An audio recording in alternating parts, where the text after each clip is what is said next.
Hello footy fans, welcome to another episode of Bev's Footy Show for 2017. This episode is for after round 21. Let's get straight into the episode agenda. I'm going to start off the show by having a look back at the round 21 results. Following that is a look at how those results have affected the ladder. The AFL ladder still very close indeed. The stats wrap up coming up, then the 5 talking points of the week coming up also, and then following that is the round 22 matches and tips, a look at what is going to be another exciting round in the season of 2017. So let's not muck around, let's get straight into having a look back at the round 21 results. Round 21 that started on Friday night at Etihad Stadium. The Western Bulldogs taking on the GWS Giants, and this game was highly anticipated. It was supposed to be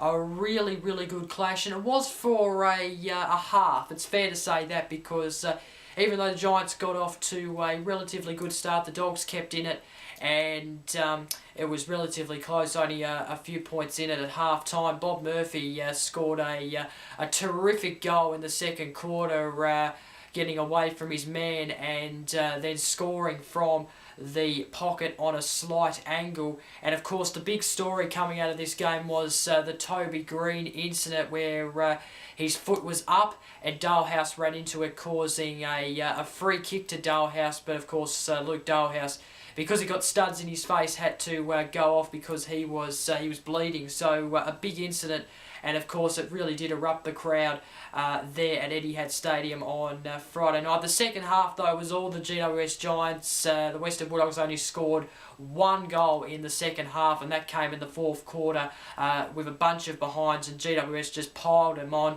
It was pretty similar to when the Western Bulldogs took on the Adelaide Crows in round 16. It was a very similar match. The GWS Giants just too strong for the Dogs. The final score, the Western Bulldogs 7-15-57, defeated by the GWS Giants 16-9-105 in front of 30,672 at Etihad Stadium.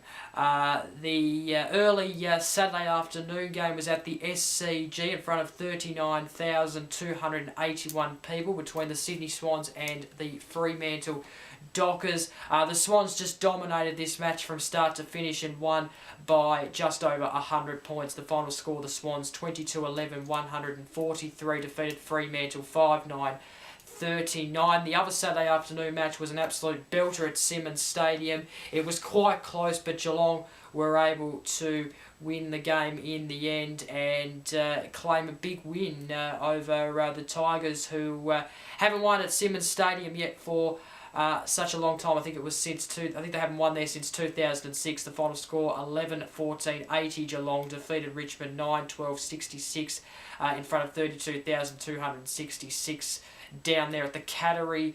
The Saturday twilight match was the Q clash between the Brisbane Lions and the Gold Coast Suns. The Suns took it up to the Lions early, led early, but the Lions were too strong in the end, winning 22-10-142, defeating the Gold Coast Suns 12-12-84 in front of just under 8,000 at the Gabba. There was two Saturday night games, I should say. The first one being at Etihad Stadium between Essendon and the Adelaide Crows, and this game was interesting. The Crows did get off to a good start, but the Bombers did put themselves back in it in the second quarter, but the Crows proved too strong in the end. The final score, Essendon 12-8-80, defeated by the Adelaide Crows 18-15-123 in front of 38,487 at Etihad. The other Saturday night game was actually a ripper. Carlton really took it up to the Eagles, but the Eagles were able to keep their finals hopes alive and in fact put themselves back in the top 8, winning 15-10-100, defeated Carlton 12-11-83. That was played in front of 30,491 over there in Perth at Domain Stadium. Not many games left at Domain Stadium, it's fair to say that, before they move over to the new venue. 3 Sunday games, the early one being at the MCG between Melbourne and St Kilda, and what was a kind of a low-skill game, it's fair to say that. St Kilda were woeful at times with their skills, hence why they lost and probably end their chances of making finals now. Melbourne putting themselves inside the top 8 with this win. The final score: Melbourne 14-12-96, defeated St Kilda 10-12-72 in front of a pretty good crowd, 53,115 at the MCG. The mid-Sunday afternoon game was at UTAS Stadium, and Hawthorn got over the line against North Melbourne. Hawthorn 18-8-116 defeated North Melbourne 14-5-89 in front of 14,509 there at UTAS Stadium in Launceston. The final game was between Port Adelaide and Collingwood. I thought this was a relatively good game. Collingwood just kept themselves in it, kept making a game out of it. But Port Adelaide proving too strong, winning 14-14-98 to Collingwood 10-11-71 in front of 37,533 at the Adelaide Oval. By the way, Hawthorn's win mathematically gives themselves a chance of playing finals in 2017. How remarkable would it be if they were able to make it? They still can, but a lot of things have to go their way with teams losing, etc. So that is the round 21 results. Let's have a look now at how those results have affected the AFL Ladder. So as mentioned, the AFL Ladder after round 21 is relatively close. It's been close all year, no doubt about that. The Adelaide Crows top of the table on 62 points. Have a big game coming up on Friday night against the Sydney Swans, one that I'm really looking forward to, and I'll talk about that in a few moments' time. Second is the GWS Giants on 56 points, 2 points clear of Geelong, who are third. They move up. Richmond moved down to fourth, but are still in the top 4 on 52 points. You then have the Sydney Swans and Port Adelaide level on 48 points each, with the Swans having a better percentage, sitting in fifth, Port Adelaide sixth. You then have Melbourne, the West Coast Eagles and the Western Bulldogs all joint on 44 points each. I believe the West Coast Eagles have 2 tough games coming up, so it's going to be interesting to see what will happen in those 2 games. They probably need to win one of them to, or preferably both of them, to make the finals and actually book that spot after round 23. Melbourne, of course, have moved up to 7th after their win against St Kilda. Of course, the Dogs have moved outside the top 8 with the lower percentage out of Melbourne and West Coast. And of course, they need to win their last 2 games to make the finals. The Western Bulldogs, Essendon are 4 points behind the Dogs, but have 2 winnable games coming up. They're on 10th. The Bombers 11th is St Kilda. You would say that their final chances are done, considering their percentage is pretty poor. But if they win their next 2 games, it's something they have to do. Then they could be inside the top 8. But it's a big doubtful at this point. Hawthorn, as I mentioned before, can make the finals mathematically, but a lot of things have to go their way. They're sitting on 12th, and then you can read the rest there with Carlton and Brisbane level on points down the bottom 2 of the ladder. So of course North Melbourne is a part of that as well, joint on 20 points with Carlton and Brisbane Lions. Time now for the all-important stats wrap-up after round 21. The leading disposal, goal kickers, mark getters and also tackles, and you can see there that Tom Mitchell still leading the disposals on 711. Talk about him in just a moment time, because he did something remarkable on the weekend, which I want to give mention to. You can see there that Matt Crouch is second from the Crows on 647. Andrew Gaff third on 604. Fourth is Rory Lard on 602, and then Clayton Oliver is fifth, rounding out the top 5 on 599. Josh Kennedy leads the way for the Coleman medal on 60. Joe Danaher second with 59 goals. Third is Lance Franklin with 56 goals, kicked 4 on the weekend against the Dockers in that big win. Ben Brown did return after that concussion and after going to hospital after that game the week before against Collingwood. Returned to take on Hawthorn on Sunday. Kicked 3 goals and is fourth on 54 goals. Taylor Walker, probably unlikely that Taylor Walker will win the Coleman medal from here. He's sitting fifth on 48 goals. He didn't score on the weekend on Saturday night against that in that match against Essendon, I should say. The leading marks, Sam Docherty leads the marks on 181. Rory Sloane leads the tackles on 153. So that is the stats wrap up for after round 21. Okay, time now for the 5 talking points of the week. Let's get straight into it, starting with probably the big story of the weekend, I suppose, and that is Toby Green's studs up on Luke Dalhouse, well, I want to give my little opinion on it because I thought it was a bit of a bad look. It wasn't necessary. I know that he probably didn't intend to do it. It's fair to say that. We probably don't know, but we're assuming he didn't intend to actually hurt someone.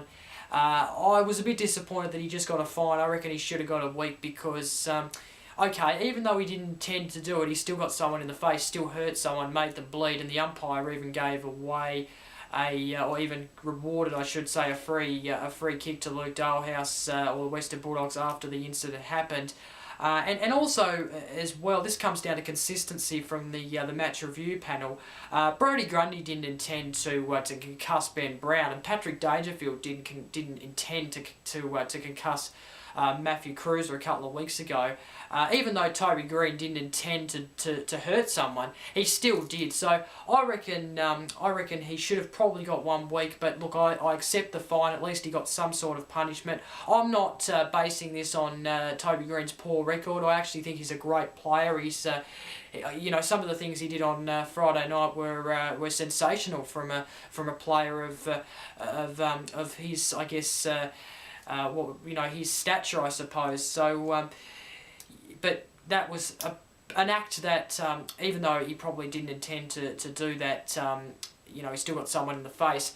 I've never actually seen someone go for a grab like that. He was grabbing the ball from a handball. I've never seen someone put their leg out like that before. I know there's been little incidents this year with the leg, but this is to a whole new level. The leg was just completely wide open for anyone to run into, and hence why Luke Dalhouse accidentally did. So I think he should have got a week, but I accept the fine. At least he got some sort of punishment, and hopefully that makes players more aware of keeping their legs kind of down rather than up. Second talking point of the week, Bulldog great Bob Murphy calls time. Yes, he called time earlier this week on what has been a sensational career. Let's just go through some of his career highlights. I showed this exact same graphic on my Western Bulldogs Only show after the Dogs Roar earlier in this week. He was drafted pick 13 in the 1999 National Draft. Captained the Western Bulldogs from 2015 to the present, 2017. All-Australian 2 times in 2011, 2015. All-Australian captain in 2015. AFL PA Captain of the Year in 2015. Pre-season Premiership Player in 2010. Also represented Australia in the International Rules Series as a player in 2002 and 2003. Victorian representative team player in 2008 in that representative match where Victoria took on the Dream Team at the MCG as part of the AFL's 150th anniversary. He is a cult figure at the Western Bulldogs. He is he is never going to be forgotten, he's going to be missed. It's no doubt about that. Congratulations to Robert Murphy on a sensational career. And how good is the retiring list this year? By the way, congratulations, Joe Watson, Stevie J, and also Josh Gibson announced their retirement recently. as well. And of course, they join the likes of Nick Riewoldt, Luke Hodge, just to name a few. There's a few more as well that are retiring. I think there's also another one coming as well very soon. How good's that? How good's grand final day going to be when the retiring players go around in the cars? It's going to be sensational. Number 3 is Tom Mitchell's Brownlow chances. This guy actually broke the record on Sunday for the most 30 plus disposal games in a home and away season. Has had 18 this year, breaks the previous record of Robert Harvey's 17. It's just remarkable stuff from Tom Mitchell. You have to really consider him for I guess Brownlow medal favouritism, or actually winning the Brownlow this year. I reckon he's a good chance. He's had a really good year this year at his new club of Hawthorn.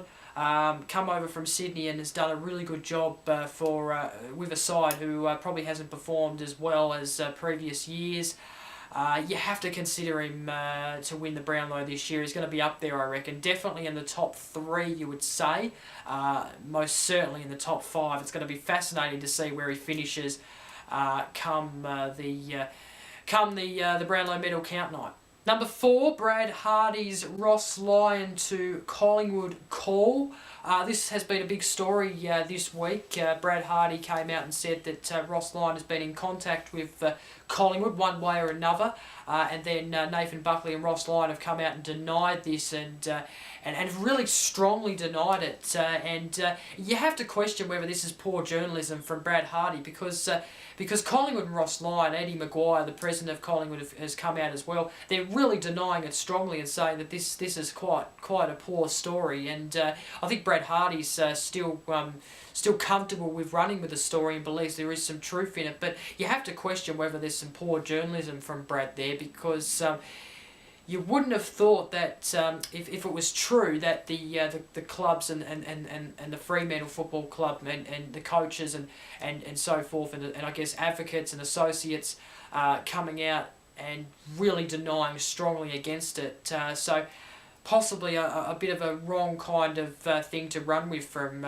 Brad Hardy. And look, I'd be very surprised if Ross Lyon was having talks with Collingwood about coaching next year, considering he's already shocked the world from moving from St Kilda to Fremantle a few years ago. Final talking point, Josh Kennedy, number 1 forward in the comp. I'm not sure if he's the number 1 forward in the comp, but he's the most consistent forward in the competition for me. Buddy Franklin is unreal. There's a few others that are fantastic, and you would probably have to think that Buddy Franklin's probably number 1. For me, he is anyway, but Josh Kennedy's most consistent forward, I reckon. He kicks bags of 6 every week nearly, and kicks bags of goals.